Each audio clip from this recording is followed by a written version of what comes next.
ก็สวัสดีนะครับวันนี้ผมจะมาพูดสรุปเกี่ยวกับขั้นตอนการวิธีการแกะเพลงที่ผมใช้นะครับว่าผมแกะเพลงยังไงอย่างแรกก็คือว่าผมใช้อุปกรณ์ที่ใช้ก็คือมีคอมพิวเตอร์นะครับเบสต่อเข้ากับคอมพิวเตอร์นะครับผมแล้วก็เปิดโปรแกรมหรือซอฟต์แวร์ที่ไว้สำหรับเล่นเสียงเพลงนะครับเข้าไปแล้วก็ต่อหูฟังจากคอมพิวเตอร์เข้ามานะครับผมแล้วก็จะเล่นเพลงไปพร้อมกับเสียงเบสซึ่งจะทำให้ได้ยินในหูฟังเดียวกันนะครับผมวิธีที่2ที่สำหรับคนที่ไม่มีซอฟต์แวร์หรือว่าไม่มีโปรแกรมนะครับก็คือการต่อคอมพิวเตอร์เข้ากับตู้แอมป์นะครับผมแล้วก็ต่อหูฟังจากตู้แอมป์อีกทีหนึ่งนะครับผมวิธีการนี้จะทำให้เราได้ยินเสียงเบสที่ชัดเจนแล้วก็ช่วยทำให้เรารู้ว่าเราแกะตรงหรือไม่ตรงนะครับผมวิธีที่ต่อไปก็คือก่อนที่จะแกะเพลงเนี่ยผมจะแนะนำว่าให้ตั้งสายเบสทุกครั้งนะครับผมอาจจะตั้งกับโปรแกรมอุปกรณ์หรือว่าตั้งกับเพลงที่เรารู้อยู่แล้วว่าเล่นคอร์ดอะไรสเกลอะไรนะครับผมแล้วก็ควรจะมีความรู้เกี่ยวกับเรื่องของสเกลแล้วก็เรื่องของคอร์ดบ้างนะครับผมสิ่งที่สำคัญคือเรื่องของสเกลนะครับสเกลที่ผมแนะนำว่าคุณจะรู้เป็นอย่างยิ่งสำหรับในการแกะเพลงไทยก็คือคอร์ดเมเจอร์กับสเกลเมเจอร์กับสเกลไมเนอร์นะครับสเกลเมเจอร์เนี่ยผมจะใช้วิธีการวางนิ้วเนี่ยคล้ายๆกันนะครับผมสมมุติว่าสเกล C major ผมก็จะวางนิ้วแบบนี้นะครับ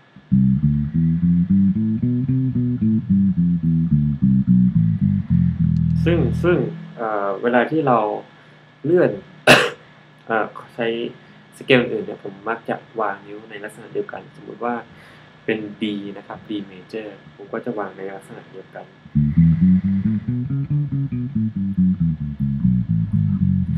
ซึ่งจะทำให้เรารู้ว่าโน้ตบนคอที่เราจะต้องเล่นเนี่ยมันมีอะไรบ้างอย่างคร่าวๆแล้วก็เวลาที่เราแกะเนี่ยเราก็จะแกะอยู่ในนี้แหละครับมันไม่ไปไหนนะครับสำหรับ minor เนี่ยผมก็จะวางในลักษณะนี้นะครับ C minor ซึ่งเพื่อนๆเนี่ยสามารถที่จะ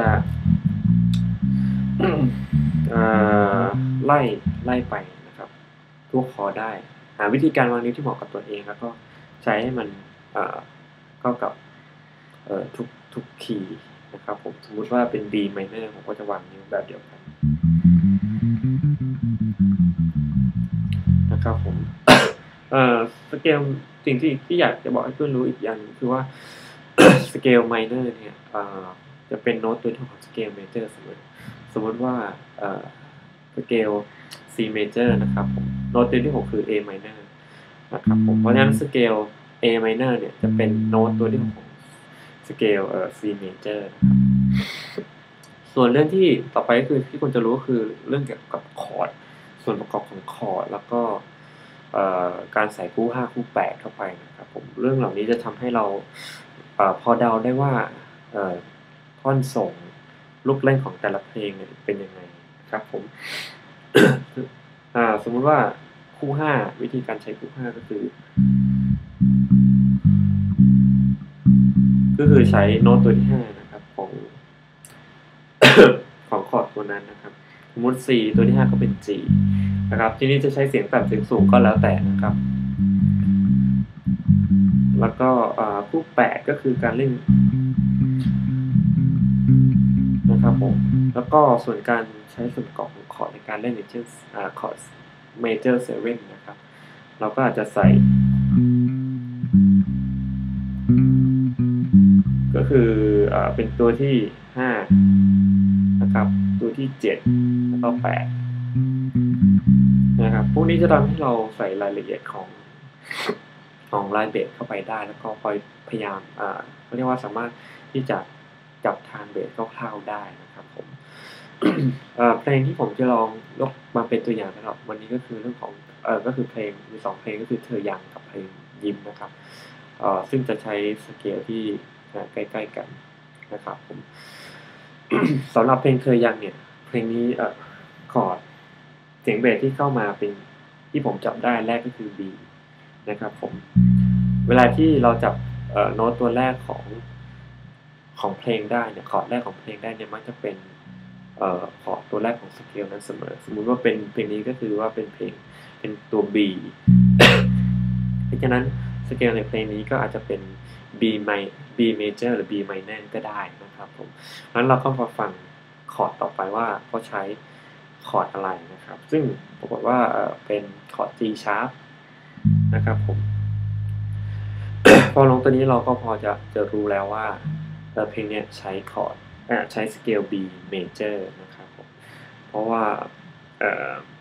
คือถ้าเพื่อนลองไล่ดูก็จะรู้ว่าสเกล B major เนี่ยมันวางนิ้วอย่างนี้นะครับ B major ก็จะวางลักษณะนี้ซึ่ง G sharp เนี่ยอยู่ในเป็นคอร์ดที่อยู่ในสเกลของ B major นะครับผม เพราะฉะนั้นผมก็รู้ว่าเพลงนี้ใช้สเกล B major น่าจะเป็นสเกล B major ต่อไปก็คือเราก็ฟังโน้ตตัวต่อไปเราก็พอจะรู้ แล้วว่าเนี่ยมันก็จะอยู่ในโน้ตตำแหน่งเหล่านี้ไม่เปลี่ยนแปลงนะครับก็คือจะอยู่ในลักษณะนี้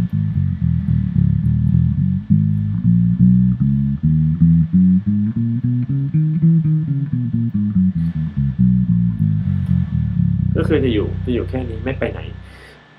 นะครับผมเพราะฉะนั้นก็คือว่าพอฟังไปเรื่อยๆก็จะได้จับคอร์ดได้ทั้งหมดนะครับเป็นอย่างนี้ครับ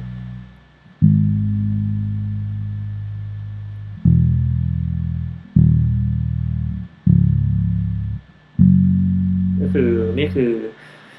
การหาทางเดินคอร์ดหรือว่าการหาสเกลนะครับในเพลงเธออย่าง ส่วนที่2ก็คือว่าก็คือจังหวะที่ใช้ในเพลงจังหวะซึ่งผมแนะนำให้เพื่อนลองฟังเสียงของกระเดื่องนะครับกระเดื่องก่อนว่ามันตียังไงแล้วก็สแนปยังไงซึ่งการเล่นเบสส่วนใหญ่เนี่ยก็จะล้อไปกับเสียงกระเดื่องเสียงสแนร์ที่ใช้นะครับอย่างเช่นท่อนนี้ท่อนที่เป็นท่อนธรรมดาก็จะร้องก็จะเล่นแบบ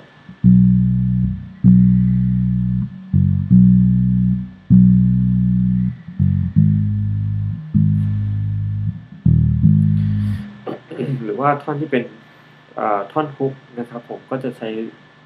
โน้ตครึ่งพยางค์นะครับ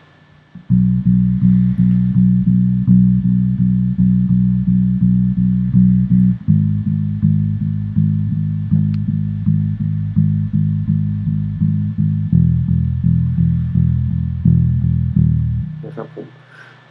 ส่วนต่อไปก็คือลูกเล่นซึ่งเพลงนี้ผมไม่ได้แกะละเอียดมากนะครับแต่ว่าวิธีการที่เพื่อนสามารถใส่ได้นะครับก็คือการใช้คู่5คู่8หรือว่าการใช้โน้ตผ่านนะครับผม จะยกตัวอย่างอย่างนี้นะครับท่อน6นะครับ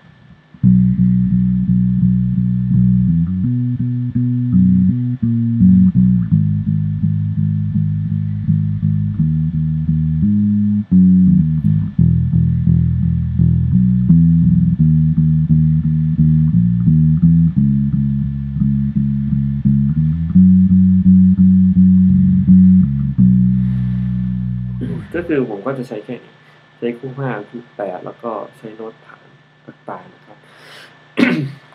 สำหรับเพลงที่2ที่ผมยกตัวอย่างก็คือเพลงยิ้มของเจสเตอร์นะครับเพลงนี้ ค่อนข้างจะชัดเจนว่าขอตัวแรกเนี่ยที่ผมฟังได้ก็คือตัว B เหมือนกันนะครับผมเพลงก็จะเล่นประมาณอย่างนี้นะครับแล้วตัวที่2ที่ผมจับได้ก็คือตัว E นะครับผมซึ่ง เราก็ยังไม่รู้ว่ามันจะเป็น B major หรือ B minor เพราะว่า2คอร์ดนี้อยู่ได้ทั้ง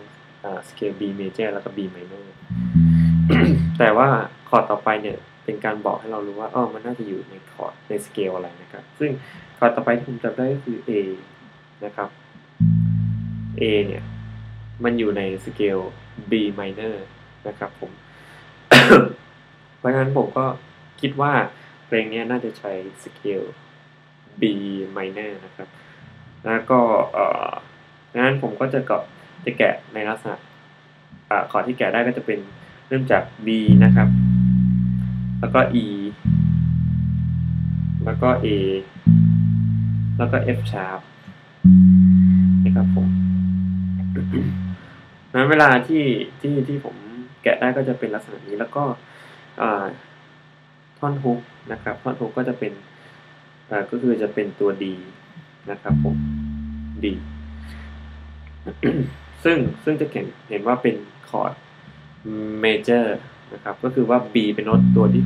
6ของสเกล D เมเจอร์นะครับมันก็คือว่าคอร์ด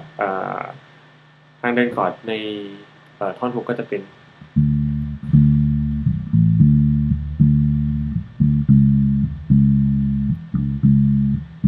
นะครับผมจะประมาณก็คือจะใช้ D major นะครับผมส่วนเรื่องที่2เรื่องของจังหวะนะครับผมเวลาที่แกะจังหวะมันก็จะเป็น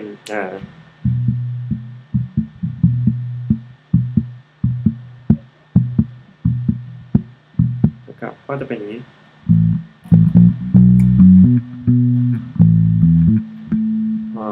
ขอโทษครับเล่นผิดทำไม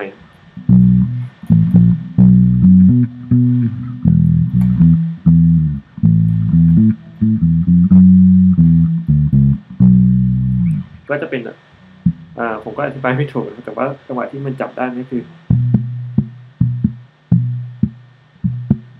นะครับผมนะครับมันก็คือผมจะบอกว่า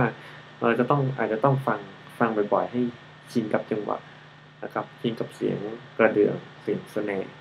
นะครับผมหลังจากนั้นพอเรารู้แล้วก็เราก็จะมาใส่ได้แล้วก็เล่นได้นะครับส่วน ลูกเล่นเพลงนี้ก็อาจจะใช้คู่5บ้างคู่8บ้างหรือว่า ใช้ทางโน้ตผ่านบ้างใช้ส่วนของส่วนประกอบของคอร์ดบ้างนะครับผมจริงๆผมก็จำไม่ค่อยได้นะครับว่ายังไงแต่ว่าท่อนเริ่มมันจะเล่นประมาณนี้เล่นไม่ค่อยยากเท่าไหร่นะครับ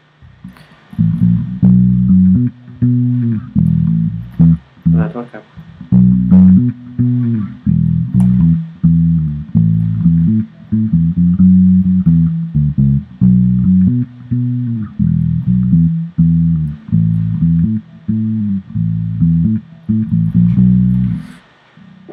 นะครับผมก็ประมาณนี้นะครับ